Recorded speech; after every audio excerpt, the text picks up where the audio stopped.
2:33 in the morning. The Persian Gulf is black as ink.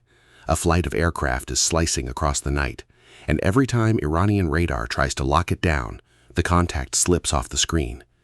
Within minutes, the whole horizon over the Strait of Hormuz will be glowing red with burning oil tanks. If this raid lands clean, Iran's southern oil artery is paralyzed before sunrise. And here's the part that's making Tehran sweat. 6 hours later, they still cannot name who hit them. Just hours after Washington publicly endorsed a ceasefire, the Gulf looked almost calm.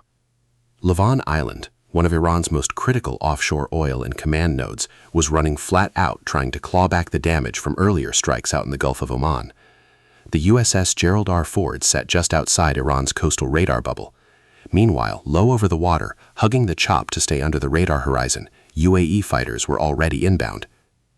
2:37. A series of high-precision kinetic impacts rip into the core of Lavan Island.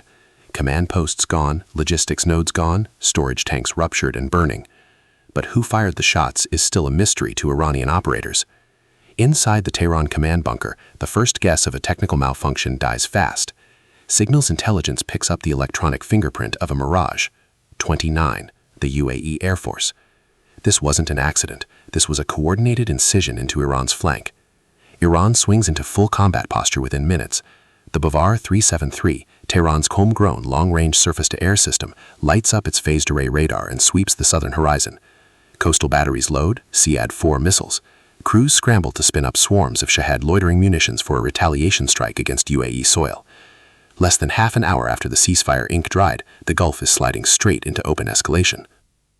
2:45. The Mirage 29S agile French-built multi-role fighters stop hiding. They start running deliberate decoy maneuvers right over the water. Sharp pull-ups, snap rolls, dive straight at the waves. The whole point is to force Iranian radar operators to keep reacquiring targets, splintering their attention across the entire southern arc, so the Bavar 373 cannot concentrate fire on any one threat. Here's the thing. The Mirages are the loud part of the play. The quiet part is happening behind them. Inside the Gulf of Oman, the USS Gerald R. Ford is operating as a silent digital fortress. Arleigh Burke destroyers in the escort group activate their Mark 41 vertical launch cells. Inside the tubes, Tomahawk guidance computers wake up and start crunching terrain-following profiles. Higher up, F-35C Lightning IIs thread through the seams in Iran's radar net, using sensor fusion and MADL data links, feeding live target data back to the launch ships without ever breaking radio silence. 2:57. Iran fires back hard. Older surface-to-air missiles arc into the sky in volleys, but something strange starts blooming behind the main American formation. Faint electronic ghosts, tactical pulses Iranian radar cannot classify. Operators are still rattled from the Mirage decoy dance and miss the warning. The Bavar 373 quietly stops chasing radar reflections and starts tracking by velocity vector, locking onto the actual electromagnetic emissions bleeding off the Mirages. A SEAD-4 leaps off a coastal launcher, multi-node anti-jam seeker, Mach 5. In the lead Mirage's cockpit, the launch warning screams. The pilot rips the stick over into a 9G brake turn, dumps flares, kicks out decoys. The SEAD-4 stays locked almost to the very last instant. It does not need to hit. The proximity fuse detonates an electromagnetic pulse warhead right inside the UAE formation. The MADL link, the umbilical cord back to the Americans, snaps. 3:15. Cockpit HUDs flicker and stutter. The shared battlefield picture starts dying packet by packet. In seconds, every Mirage is flying solo. No fuse data, no command picture.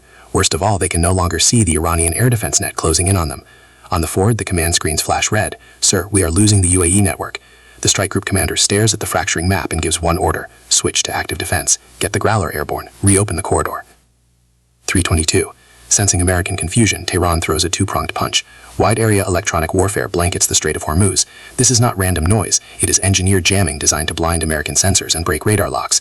At the same time, dozens of Shahed drones lift off the Iranian coast and race low over the water toward the destroyers. Then comes the impossible. The Bavar 373's processing algorithms find a seam in the F-35C's radar cross-section, a hard lock. The American cockpit lights up with a critical lock warning for an aircraft built around the legend of invisibility. That warning is a punch to the gut. 3:26. From the shadows, an EA-18G Growler announces itself. Boeing's premier electronic attack jet does not try to crush Iran's whole network. It does something smarter. It punches one narrow signal corridor through the jamming fog, a 1-second hole. That is all the F-35C needs. The pilot snaps into an aspect change. The internal warfare suite fires off a counter emission, and the Bavar's lock evaporates. Then the deception lands. American carriers and destroyers seed the Gulf with digital decoys, painting an entire ghost fleet onto Iranian screens. Iranian gunners empty precious SAM stocks into empty sky, chasing phantoms on the destroyers. Phalanx CIWS turrets spin up, and cram launchers come online, shredding incoming Shahed drones into clouds of debris. 3:30. The Growler widens the signal corridor, and the coalition data network knits itself back together. Mirages reconnect. F-35Cs become invisible quarterbacks, feeding precision target data into the UAE fighters without lighting up their own radars. The Iranians can still see the Mirages. They are completely blind to the F-35Cs a few kilometers away. The brains of the attack are invisible. The hands are visible but untouchable. 3:45. Above Lavan Island, the kill zone is open. F-35Cs drop GBU-39 small-diameter bombs. Mirages follow with JDAMs and GBU-12 laser-guided weapons. Tomahawks scream in from the Arleigh launchers. Distillation stations, command bunkers, surviving Bavar 373 nodes. Each one disappears in pillars of orange flame. Iran's air defense crews, scrambled and electronically deaf, can only watch their strategic core get dismantled in real time. Tehran did not lose the island. They lost the illusion that the core was untouchable, and that is the part that haunts. Imagine if that Growler had failed to crack the corridor. 5 more minutes of Iranian electronic dominance, and the whole operation slides into open war. The line between a surgical strike and a global blowup is thinner than a radar wavelength. If this hit, smash that subscribe button so you don't miss